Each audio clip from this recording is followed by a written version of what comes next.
remember? Yeah, she called me on her face. And her picture.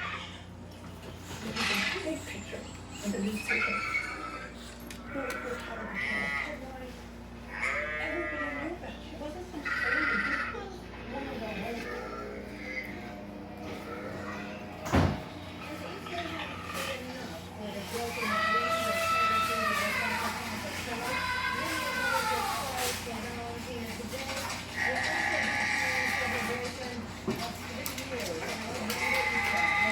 Victim of the killers, he'll be buried tomorrow. After that announced for killing the neighborhood, street stuff community. He was fighting in our neighborhood. Val and Johnny Lawyer from the first shooting, and they're all from the same block.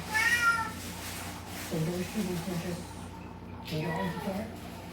That's when we wanted everything back, and we realized that they were that close.